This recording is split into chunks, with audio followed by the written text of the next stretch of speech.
దానికి దేవుడు మనకు అనుగ్రహించిన వాక్య భాగము చూడండి. బైబిల్ ఉన్న వారందరూ, బైబిల్ తెచ్చిన వారందరూ,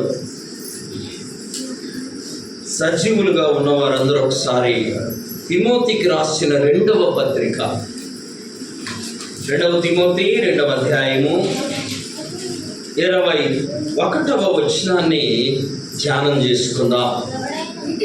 చదువు. ఎవడైనను వీటిలో చేరక తన్ను తాను పవిత్రపరచుకొనిన ఎడల వాడు పరిశుద్ధపరచబడి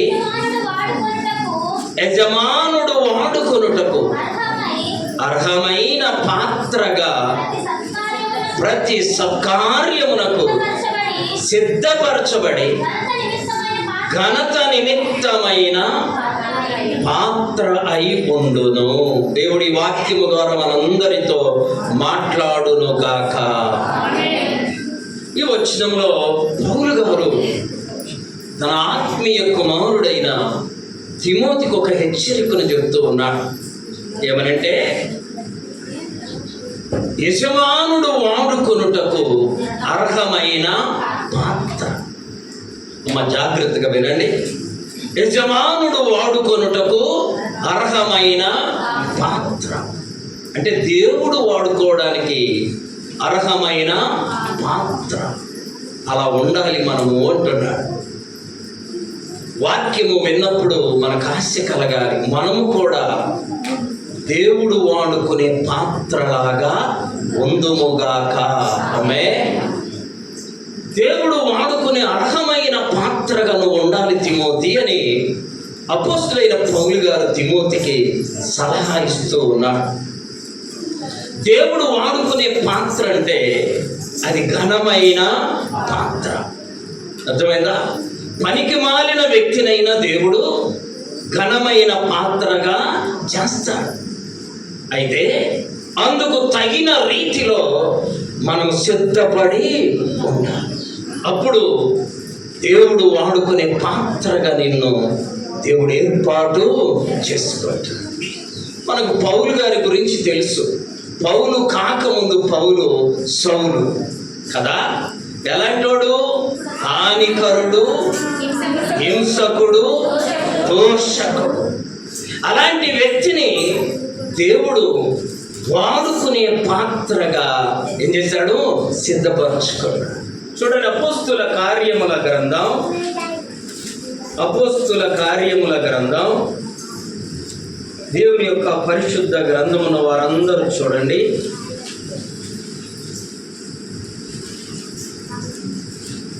తొమ్మిదవ అధ్యాయం 15వ వచనం. అందుకు ప్రభువు, నీవు వెళ్ళుము, అన్యజనుల ఎదుటను, రాజుల ఎదుటను, ఇశ్రాయేలీయుల ఎదుటను నా నామము భరించుటకు ఇతడు నేను ఏర్పరచుకొనిన సాధనం అన్న కాడ 2 వేసి క్రింద ఏమి రాయబడింది? పాత్రాయుడు. పాత్ర అంటే అమ్మా వండుకునే పాత్ర, తినే పాత్ర, వాడుకునే పాత్ర. పౌలుగా మారే ముందు ప్రార్థన చేయమని ఒక దైవజనుడికి చెప్పాడు దేవుడు. అయ్యా, సౌలు అనే ఒక వ్యక్తి ఉన్నాడు, అతని నేను మార్చాను, అతను పలానా చోట ఉన్నాడు, నువ్వు వెళ్ళి అతని కొరకు ప్రార్థన చేయమని ఒక దైవజనుడికి చెప్పాడు. ఎవరు? దేవుడే చెప్పాడు. ఆమె దేవుని సేవకులకు దేవుడు అన్ని విషయాలు తెలియజేస్తాడు.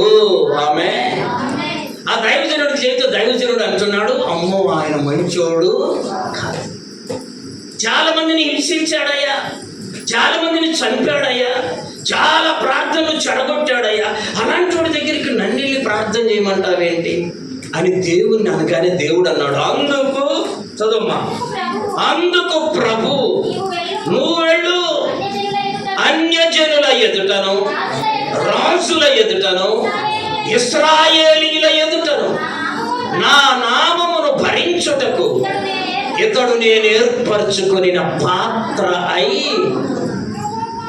దేవుడు ఏర్పరచుకున్నాడు.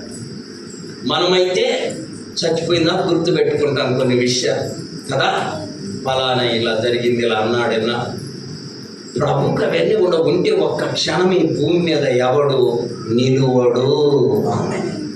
ఆయన అత్యంత కృప కలిగిన దేవుడు, కనికరము కలిగిన దేవుడు. కనుకనే మనము నిలిచి ఉన్నాం.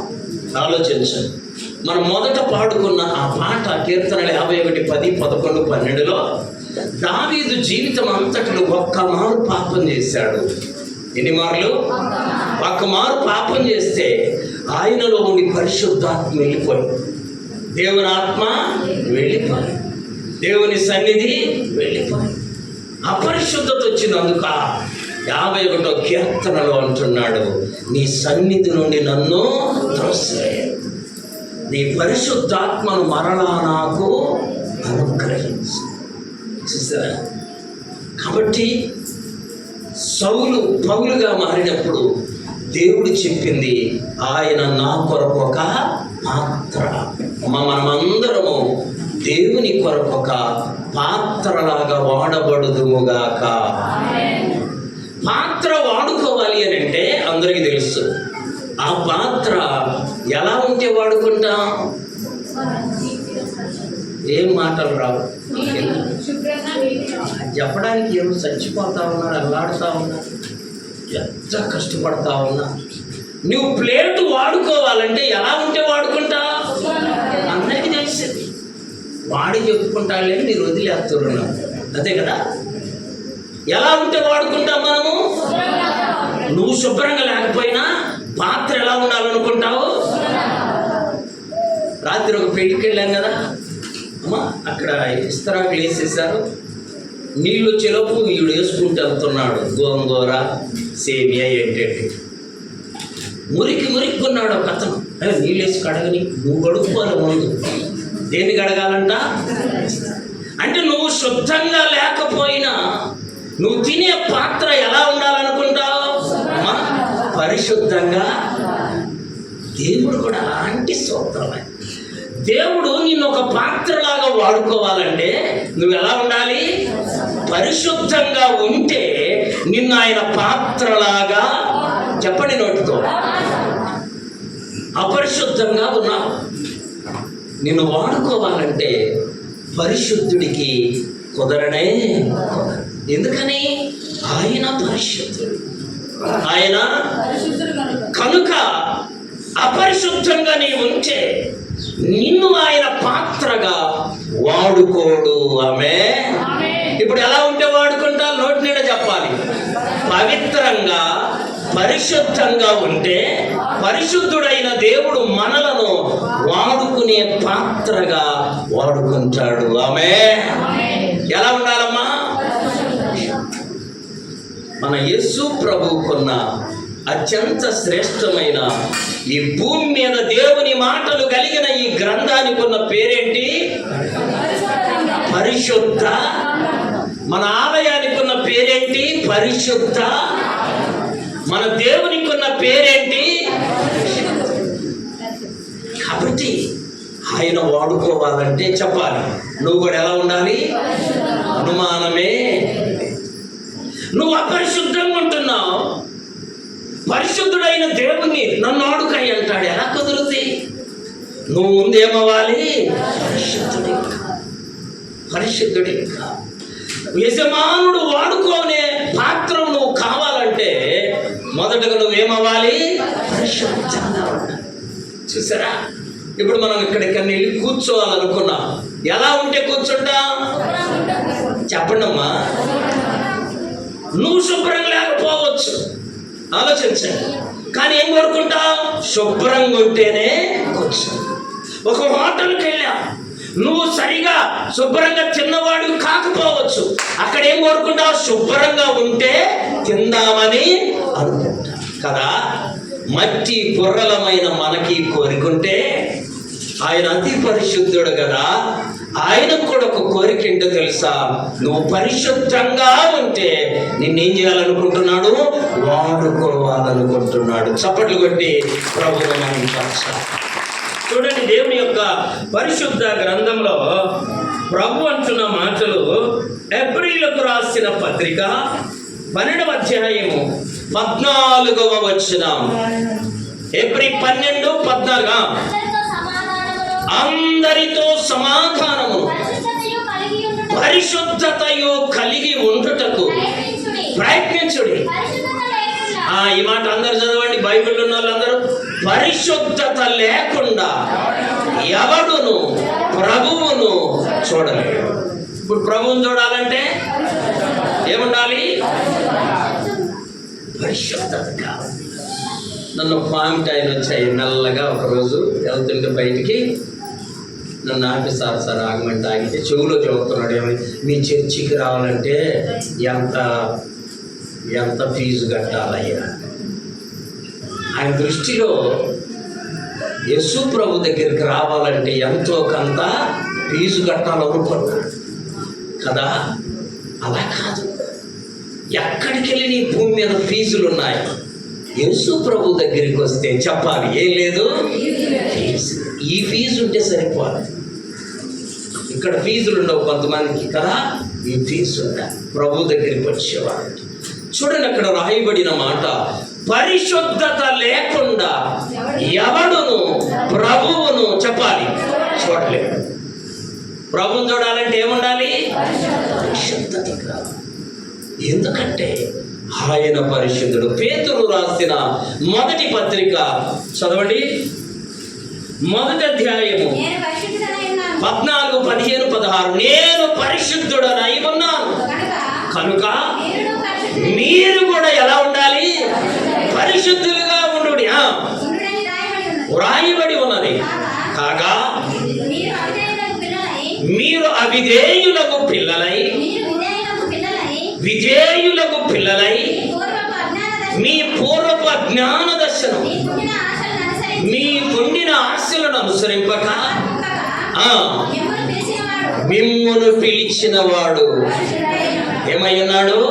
పరిశుద్ధుడై ఉన్నాడు. కనుక మీరును సమస్త ప్రవర్తన యందు దేంట్లో వీడికి వచ్చినంతసేపు పరిశుద్ధత, బయటికి వెళ్ళగానే అపరిశుద్ధత. యేసయ్యకి ఇష్టం లేదు. ఆమె రాయబడిన మాట, సమస్త ప్రవర్తన యందు ఎలా ఉండాలి? ఒక 4 వారాల క్రితం ధ్యానం చేసుకున్నాం. తిమోతి, మాటలోను క్రియలోను ప్రవర్తనలోను ఎలా ఉండాలి? మనము మాధురులుగా ఉండాలి. మాధురులుగా. దేవుని నామానికి మహిమ కలుగునుగాక. మనము సమస్త ప్రవర్తన యందు ఎలా ఉండాలమ్మా? పరిశుద్ధులుగా. ఇంకో వాక్యం చదవండి, యాకోబు రాసిన పత్రిక 3వ అధ్యాయం 5వ వచనం. అలాగుననే చిన్న అవయవము అయినను బహుగా అదిరిపడును. ఎంత కొంచెము నిప్పు ఎంత విస్తారమైన అడవిని. అంటే మాట, నాలుక సమస్త అపరిశుద్ధతకు ఒక సాధనముగా ఉండింది. ఆమె ఈ నాలుక చిన్న అవయవమే. ఎలాంటిదంట? అగ్గి పుల్ల వంటిది. అగ్గి పుల్ల గీసి వేస్తే ఏమవుతామా? అది కూడా తెలియదు మనకి పాపం కదా. ఏమవుద్ది? కొందరి నాలుకలు అలా ఉంటాయి. దొనకొండలో మా ఇళ్ళ దగ్గర ఒక ఆమె తిట్టుకుంటూ పోతూ ఉంది, ఇంకొక ఆమె దూరంగా ఉండి తిడుతుంది. ఆ దూరంగా ఉండే ఆమె కొంచెం అప్పుడప్పుడు ప్రార్థనకు వస్తుంది. ఎప్పుడెప్పుడు? క్రిస్టమస్కి, జనవరికి, కుదిరితే ఈస్టర్కి. అంతవరకు చాలా ఆమెకు ఆ భక్తి కదా. ఒకరోజు అమ్మా, ఎందుకు తిడుతున్నావు? ఆమెను తిట్టుకుంది, నువ్వు మౌనంగా ఉండకూడదు అంటే, దానికంటే 2 ఎక్కువ తిడతాయ్యా నేను. ఏం చేస్తుందంట? 2 ఎక్కువ తిడతా. ఆమె 10 కేజీలు ఉంటుంది ఒక్కొక్క తిట్టు. ఆమెకి ఎన్ని కేజీలు? ఈమెకి 20 కేజీలు వచ్చాక. చూసారా? గమనించు, నాలుక అపరిశుద్ధతకు ప్రథమ కారణమవుతుంది. కనుక ఈ నాలుకను మనం ఏం చేయాలి? స్వాధీనంలో. యోధా పత్రిక చదవండి, 3వ అధ్యాయము 5వ వచనం. క్రొత్త నిబంధనలమ్మ, పాత నిబంధనలకి వెళ్తున్నాం. మొదటి అధ్యాయం 5వ వచనం. ఈ సంగతులన్నీ ఒకరు చదవండి. మీరందరూ ముందే ఎరిగి ఉన్నారు. ఏ సంగతులు? ఈ నాలుక ద్వారా అన్ని మాటలు, అన్ని పాపాలు, అన్ని అబద్ధాలు, అన్ని అపరిశుద్ధమైన మాటలు. అర్థమైందా? ఈ నాలుకను మనం ఏం చేయాలో తెలుసా? స్వాధీనములో ఉంచుకొని పరిశుద్ధమైన మాటలే మాటలాడుదుముగాక. తర్వాత వాక్యం చదవండి, లేవియా కాండం 21వ అధ్యాయము 22వ వచనం. అది పరిశుద్ధమైనదే గాని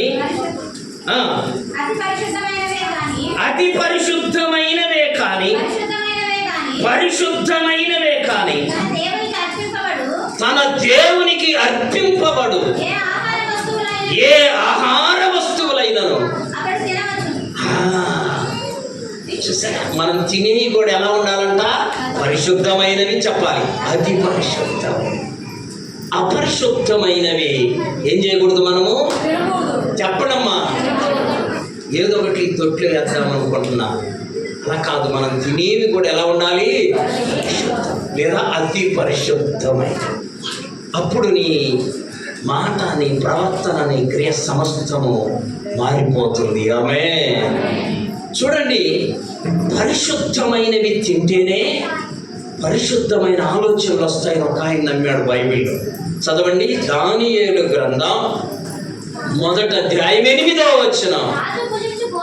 రాజు భుజించు భోజనమును పానము చేయు ద్రాక్షారసమును పుచ్చుకొని తన్ను అపవిత్రపరుచుకొనకూడదని దానియేలు కనుగొన్నాడు. ఆమె ఏం చేయకూడదంట? రాజు తినే తిండి తినకూడదు, రాజు తాగే ద్రాక్షారసము త్రాగకూడదు. గమనించు, అవి తాగితే తను ఏమైపోతాడు అనుకున్నాడు? అపవిత్రమవుతాడు, అపరిశుద్ధత చెందుతాడు అనుకున్నాడు. అర్థమైందా? అలా చేయకూడదు అనుకున్నాడు. ఎవరైనా రాజు తినే ఆహారము వద్దనుకుంటారమ్మా? చెప్పండి. గూగుల్లో చెప్తాంటూ వద్దనుకో, రాజు తినేదే తిందామని కదా. దానియేలు ఏమనుకున్నాడు? రాజు తినే ఆహారము తినకూడదు, రాజు తాగే ద్రాక్షారసము త్రాగకూడదు. ఎందుకని? రాజుకు సిద్ధపరిచే ఆహారం అట ఆయా దేవతలకు బలి ఇచ్చి వాటిని తీసుకొచ్చి రాజుకు ఆహారముగా సిద్ధపరుస్తారు. విగ్రహాలకు బలిచ్చిన దాన్ని దానియేలు ఏమనుకున్నాడు? ఎంత మంచి ఆలోచన, ఎంత మంచి ఆలోచన. చూసారా? దానియేలు అలా ఉద్దేశించాడు కనుకనే అతడు పరిశుద్ధమైన ఆత్మను పొందుకోగలిగి దేవునికి బహుప్రియుడయ్యాడు. ఆ మాట చదువుదాం, చూడండి. దానియేలు గ్రంథం చదువు. అదే, నీవు బహుప్రియుడవు కనుక నీవు విజ్ఞాపనము చేయ ఆరంభించగానే ఈ సంగతిని నీకు చెప్పుటకు వెళ్ళవలెనని పరలోకము నుండి ఒక దూత వచ్చేసింది. ఎందుకు? తినేది కూడా ఏంటిది? పరిశుద్ధమైనది. తినేది కూడా ఎలాంటిది? దానియేలు పరిశుద్ధం. దేవుని దృష్టికి ఎలాంటి వాడయ్యాడు? ఎవరిలో పరిశుద్ధత ఉంటుందో వాళ్ళంటే దేవునికి బహుప్రియులు. చప్పట్లు కొట్టి ప్రభువును మహిమపరచాలి. మనం కూడా దేవునికి ఎలా ఉండాలి? చెప్పండి. బహుప్రియులుగా ఉండాలి.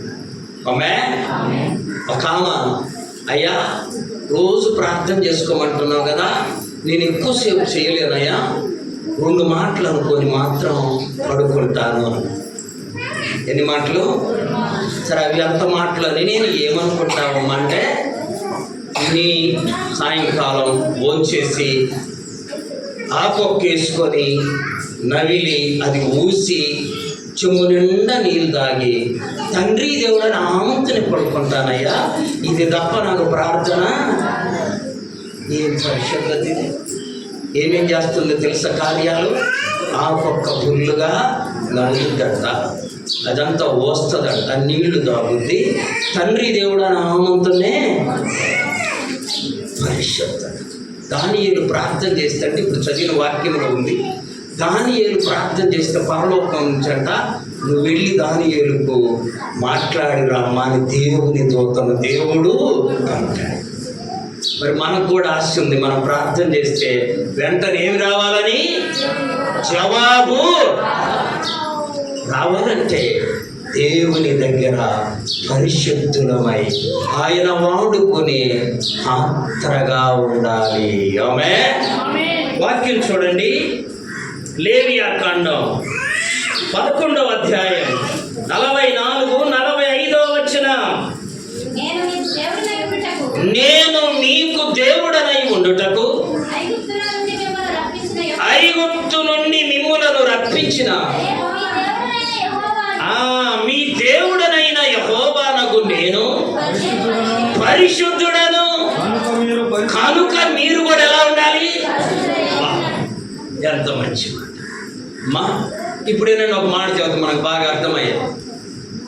నేను బీడీలు తాగుతున్నాను అనుకో అమ్మా, నా కొడుకు కూడా బీడీలు తాగకుండా ఉంటే బాగుండని అనుకుంటా. నేను తాగుతుంటాను, అర్థమైందా? నేను మందు తాగుతూ కూడా నా పిల్లలు ఎలా ఉండాలని కోరుకుంటా? తాగకూడదు అనుకుంటా కదా. అలా ఉంటే చాలు అని అనుకుంటా కదండి. వాళ్ళు తాగితే ఏమీ చెప్పలేని పరిస్థితి. ఎందుకని? ముందు చెప్పాలి, నేను తాగుతున్నాను. అర్థమైందా? ఎవడన్నా ఏదన్నా మాట్లాడితే అంటే ముందు నువ్వు మానుకయ్యా, నీ పిల్లలు ఇంకా కొంచెం శృతి ఎక్కువ అయిందనుకో, వాళ్ళ పిల్లోడు అంటాడు ముందు నువ్వు తాగడము మానుకో, నేను కూడా కదా. ఇది సర్వసాధారణ. దేవుడు కూడా ఒక సర్వసాధారణమైన మాట చెప్తున్నాడు. ఏమని? మీ దేవుడనైన నేను పరిశుద్ధుడను కాబట్టి మీరు చెప్పండి పరిశుద్ధులుగా ఉండాలి.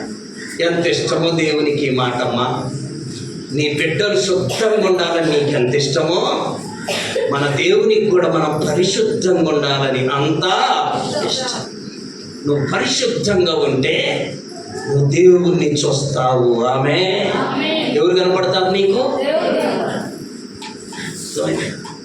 అపరిశుద్ధంగా ఉంటే నువ్వు దేవుణ్ణి చూడలేవు, ఆయన కార్యాలను చూడలేవు. అక్కడ రాయబడిన మాట చూడండి, నేను పరిశుద్ధుడను కనుక మీరు కూడా పరిశుద్ధులు. లేవియాకాండం 20వ అధ్యాయము 26వ వచనం. యెహోవా అను నేను పరిశుద్ధుడను మీరు నా వారై ఉండునట్లు అన్యజనులలో నుండి మిమ్ములను నేను ఏర్పరిచి. మనమందరము అపవిత్రుల నుండి అపరిశుద్ధుల నుండి వేరుపరచబడిన వారము. చప్పట్లు కొట్టి ప్రభువుని మహిమపరచాలి.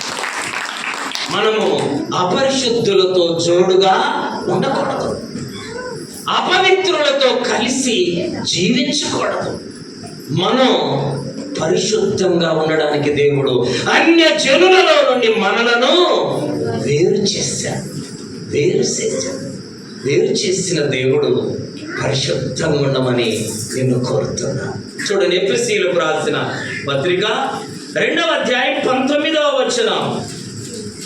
ఎఫెసీ 2. కాబట్టి మీరు ఇక మీదట పరజనులను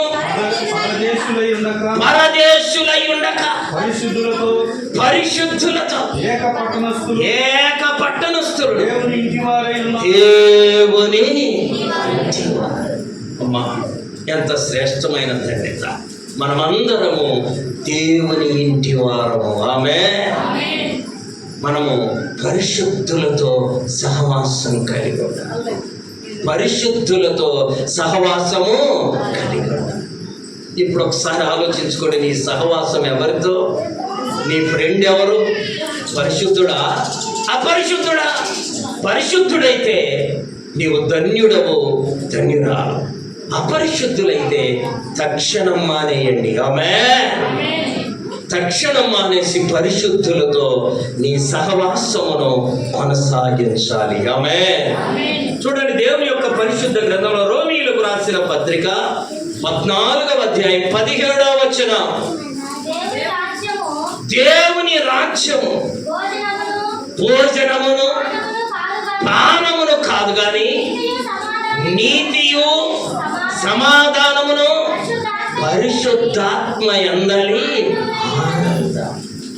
దేవుని రాజ్యం అంటే తింటము త్రాగడముగా, అమ్మా, భోజనము పానము, పరిశుద్ధతలో ఆనందించడం. తెలుసా, ప్రభు మందిరములో, ప్రభు యొక్క సన్నిధిలో నువ్వు ప్రార్థనలో గడపగలిగితే ఎన్ని గంటలైనా నీకు ఆకలి కాదు. ఆమేన్. తప్పిక కాదు. అయితే నువ్వు అట్టి మనస్సుతో ప్రభు సన్నిధిలో ప్రార్థన అనుభవం కలిగి ఉండాలి. ఇక్కడికి వచ్చి నీకు ఆకలి అవుతుందంటే నువ్వు మనస్సు పెట్టి దేవుని మాట వినలేదు అని అర్థం. ఇక్కడికి వచ్చి నీకు లోక సంబంధమైన విషయాలు జ్ఞాపకానికి వస్తున్నాయంటే నీ మనస్సు దేవుని వాక్యం మీద లేదు అని అర్థం. దేవుని రాజ్యమట భోజనమును పానమును కాదు గాని నీతియు పరిశుద్ధాత్మ యందలి ఆనందం. రెండో మాట చూడండి. మొదటి మాట, దేవుడు ఆడుకోవాలంటే మనం ఏమై ఉండాలి? పరిశుద్ధమైన పాత్ర అయి, అప్పుడు పరిశుద్ధుడైన దేవుడు నిన్ను వాడుకుంటాడు. రెండో మాట చూడండి, దేవుని యొక్క పరిశుద్ధ గ్రంథంలో నీవు సమర్పణ కలిగి ఉండాలి. సమర్పణ కలిగిన పాత్రవైతే నిన్ను దేవుడు వాడుకుంటాడు. అంటే ఆయన కొరకు నిన్ను నీవు చెప్పండి ఏం చేయాలి? సమర్పించుకోవాలి. అప్పుడు ఆయన నిన్ను వాడుకుంటాడు. రోమీయులకు రాసిన పత్రిక 12వ అధ్యాయము 1వ వచనం. కాబట్టి సహోదరులారా, పరిశుద్ధమును దేవునికి అనుకూలమునైన సజీవ యాగముగా మీ శరీరాలను ఆయనకు సమర్పించుకోవాలి. ఈ శరీరం ఎవరిది? చెప్పండి. నీ శరీరం అని నువ్వు అనుకున్నంత కాలం నువ్వు సమర్పించుకోలేవు. ఒకరోజు దైవజనులు ఒక ఆయన ట్రైన్లో వెళ్తా ఉన్నాడు. వెళ్తుంటే ఆ ట్రైన్లో ఒక నలుగురు కూర్చొని ఆ సీట్ల మీద ప్యాక్ ఆడటానికి అంతా రెడీ అయ్యి ప్యాకలు వేసుకుంటూ ఈయన అడిగారంట, నీకు కూడా ప్యాకలు వేస్తాం మాతో కలిసి ఆడమంటే ఆయన అన్నాడంట, అయ్యా ఆ ప్యాకలు పట్టుకోవడానికి నాకు చేతులు అనగానే, నేను చేతులు ఉన్నాయిగా, చేతులు ఇవ్వంటుండే నా ప్యాకలు ఆడబడేసి వెనక్కి వెళ్ళి చూశారా. అదేంటయ్యా, కనపడే ఈ నా 2 చేతులు నావి, నేను దేవునికి సమర్పించుకున్నా.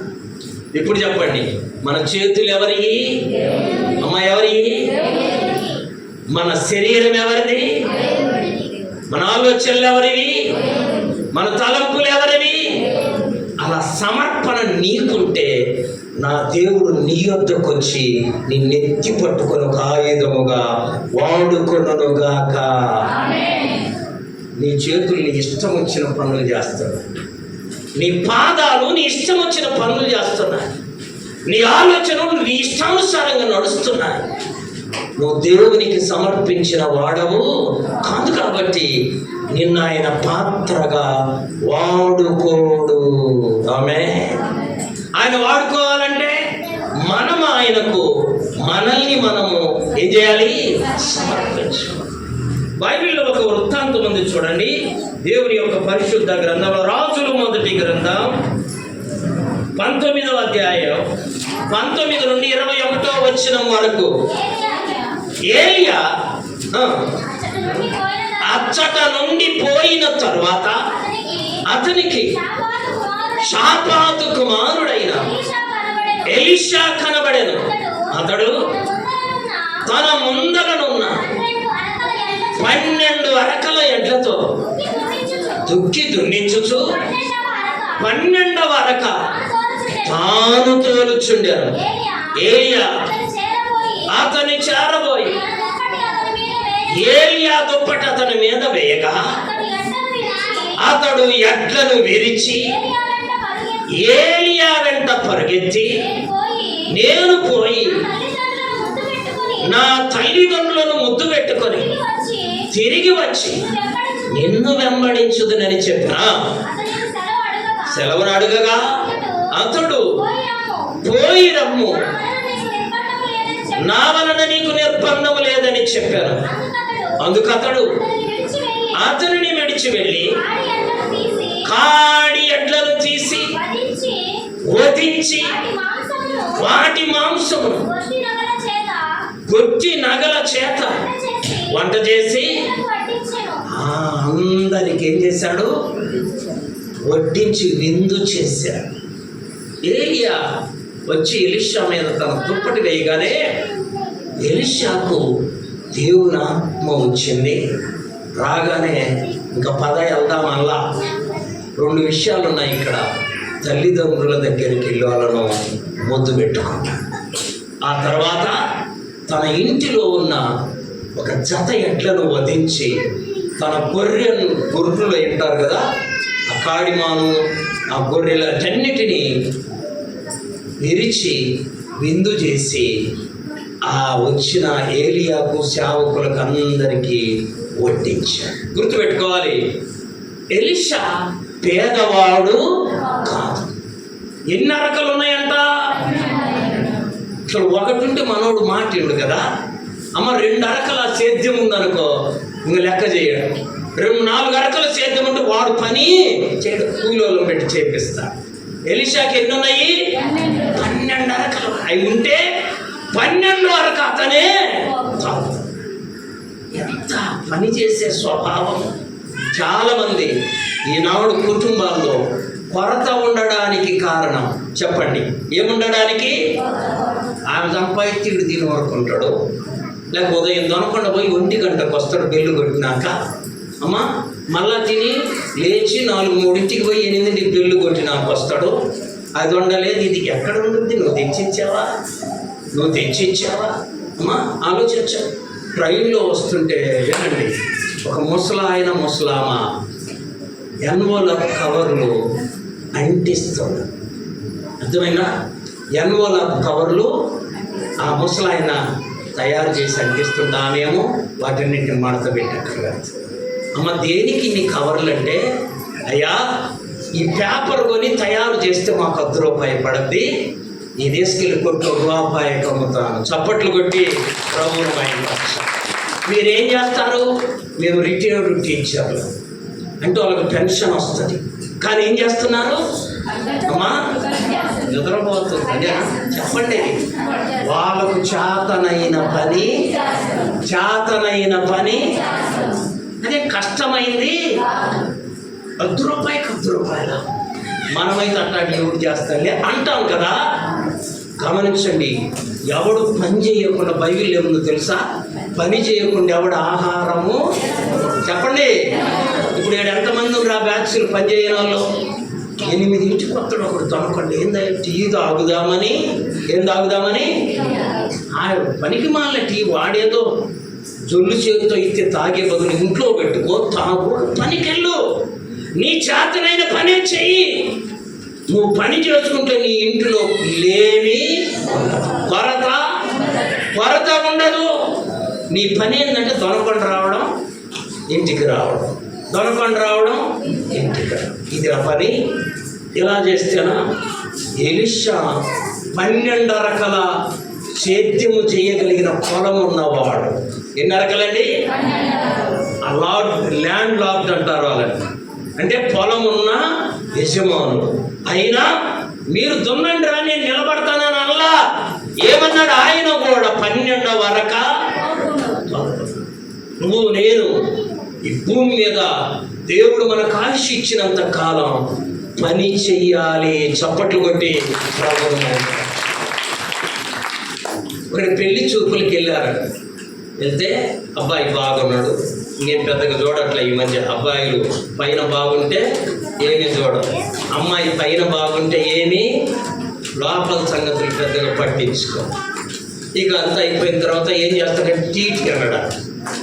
ఏం ఉద్యోగము? టీటీ. టీటీ అంటే టిక్కెట్లు. ట్రైన్లల్లమ్మా టిక్కెట్లు అడిగే వాళ్ళు ఏమంటారు? మనకు బాగా తెలుసు, ఘోరం పోతుంటాం కాబట్టి ఎవడో టీసీ పట్టుకుంటాడు, బాగా తెలుసు కదా. ఏం ఉద్యోగము? టీటీ అన్నారు. అనేసరికి ఇంకెప్పుడు పట్టించుకోవాలి. పెళ్ళి అయిపోయింది. ఈడు పెళ్ళి అయిపోయి తినడం, వండుకోవడం, మధ్యాహ్నం లేయడం, తినడం. అయ్యా డ్యూటీకి పో. నేను ముందే చెప్పా. ఏమని? టీటీ. టీటీ అంటే తిని తిరగడం. తిని నేను చెప్పానా లేదా? మేము ఈ టీటీ అనుకోలేయ్యా, ఆ టీటీ అనుకోలే. అర్థమైందా? తిని తిరిగితే నీ ఇంట్లో దరిద్రత ఉంటుంది. పని చెయ్యాలి. ఆమె నీ చేతనైన పని చెయ్యవయ్యా. నీ చేతనైంది చెయ్యి, నువ్వు చెయ్యగలిగింది చెయ్యి. ఎలీషాను జ్ఞాపకం చేసుకోవాలి. సమర్పణ కలిగిన వ్యక్తి. డబ్బులున్నాయి, పొలం ఉంది, 12 అరకలు దున్నే పొలం ఉంది, 12 అరకలు దున్నగలిగిన ఆసామైన. కానీ ఏం చేస్తున్నాడు? పొలము తెలుసా?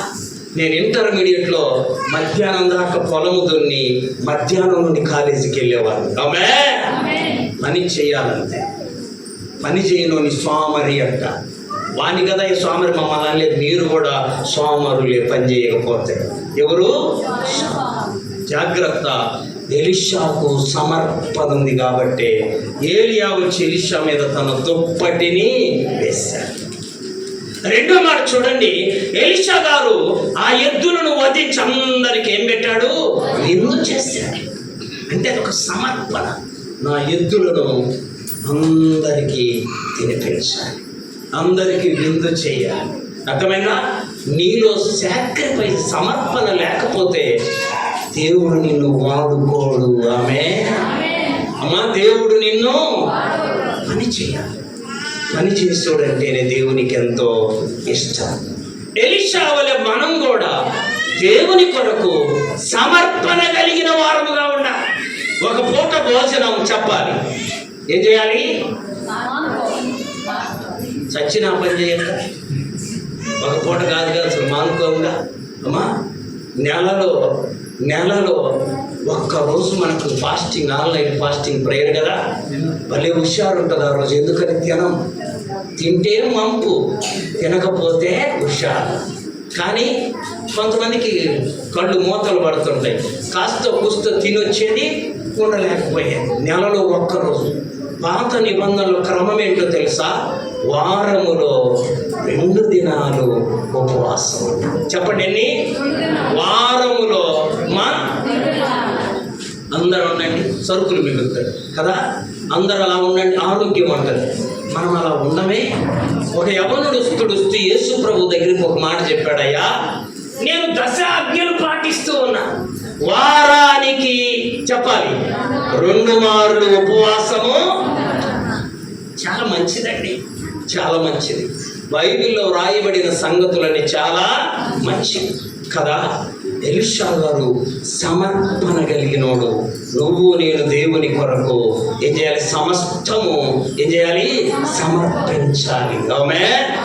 చూడండి, వాక్యంలో మనం గమనిస్తే మత్తయి సువార్త 16వ అధ్యాయం 24వ వచనం.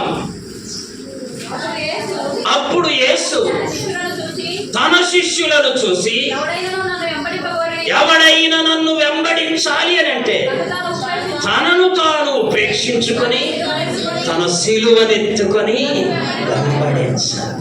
సిలువనెత్తుకొని వెంబడించాలి. ఆమేన్. ఒక సేవకురాలు వెళ్ళి ఒక అడవిలో ఒక ఎరుకల తండ ఉంటే వాళ్ళ దగ్గరికి వాక్యం చెప్పి మరలా తిరిగి రావడం వల్ల ఆలస్యమైంది.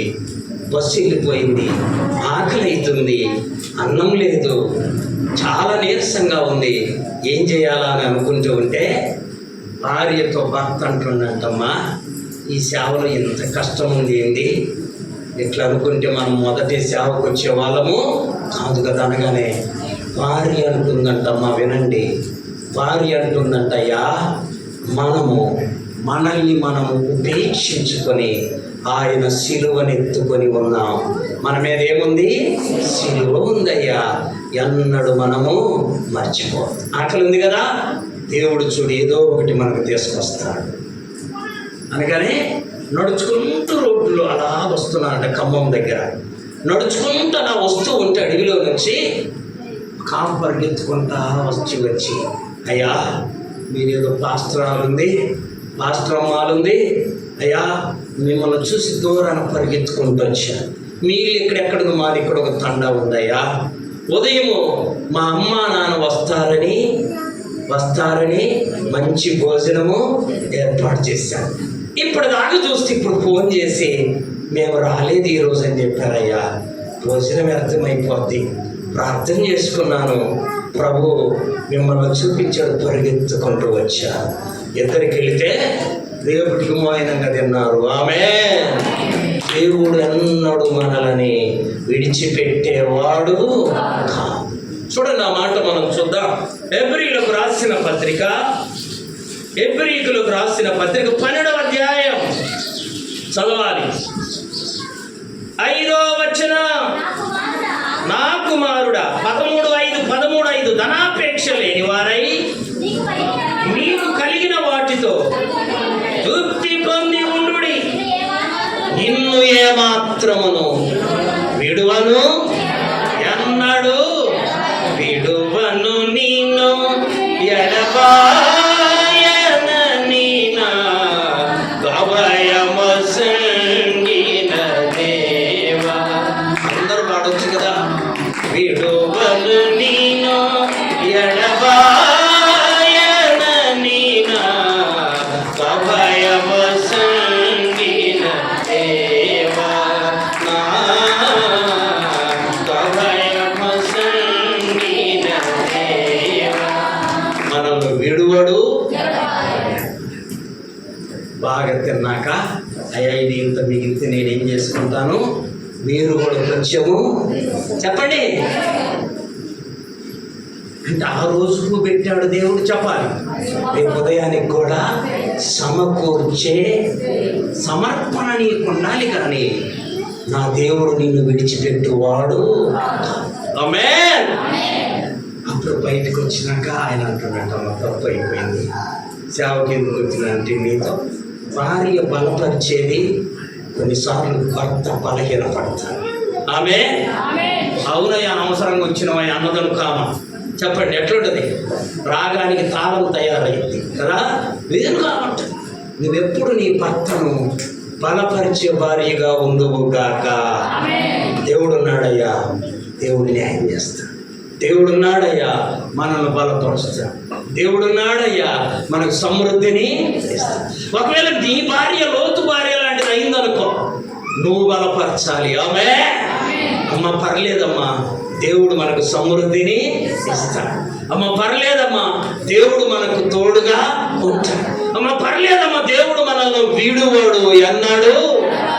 అటు ఇటు అటు ఒకరినొకరిని ఏం చేయాలి, మనము బలపరచాలి. మా ఆయన లేడు ఎట్లా చేయాలి, కొంతమంది పెద్దయ్యా నాకు తెలుసు ప్రశ్న యేసు ప్రభు నడు, ప్రభు నన్ను ఎందుకు పిలిచావయ్యా, నాకు ఈ సమయంలో పలాని కొరత ఉందయ్యా అని అడుగు, ఆ దేవుడే నీకు భర్త అయి ఉన్నాడని వాక్యం సెలవిస్తుంది. చూడండి యెషయా గ్రంథం బైబిల్ తీయాలి. యెషయా గ్రంథం 40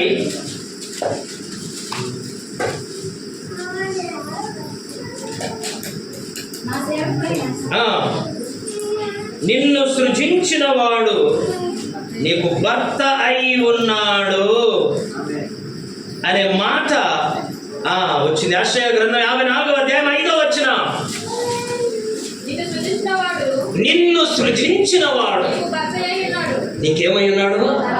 ఈ భర్త లేని వాళ్ళందరూ దిగులు పడబాక, బాధపడబాక, భయపడబాక. దేవుడు ఏం చెబుతున్నాడమ్మా? నిన్ను నేను సృజించాను, నేను నీకు భర్త లాంటివాడు, భర్తనయ్యున్నా. ఆయన నీకు కొరత చేసేవాడు. అర్థమైందా?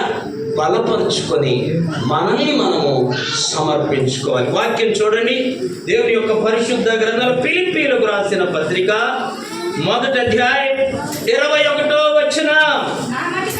నా మట్టుకైతే బ్రతుకుట క్రీస్తే, చావైతే. 3వ అధ్యాయం 7వ వచనం. అయినను ఏమేమి నాకు లాభకరములై ఉన్నవో వాటన్నిటిని క్రీస్తు నిమిత్తం నష్టముగా ఎంచుకొని ఏది నీకు లాభం అనిపిస్తుందో అది ప్రభువుకు సమర్పించాలని వదిలే. అది నష్టంగా భావించు. ప్రభువుకు నిన్ను నీవు సంపూర్ణంగా సమర్పించుకుంటే అప్పుడు ఆయన నిన్ను వాడుకుంటాడు. ఎలీషా ఏం చేశాడు? ఎద్దులు లేవు ఇప్పుడు, నాగలి, వాటిని ఇరిచి విందు చేశాడు, సమర్పించాడు దేవునికి. ప్రభు పనిలోకి వచ్చాడు. ఏలియా 8 అద్భుతాలు చేస్తే ఎలీషా 16 అద్భుతాలు. చెప్పండి, ఎందుకని? సమర్పణంత ఎక్కువ ఉండాలి. నీవు నేను దేవునికి సమర్పించుకోవాలి. అప్పుడు నువ్వు పాపం చేయవు కదా, పాపము జోలి కూడా నీ దగ్గరికి. మొదటిది చెప్పాలి, దేవుడు ఆడుకోవాలంటే ఎలా ఉండాలి? పరిశుద్ధమైన పాత్రలమై ఉండాలి.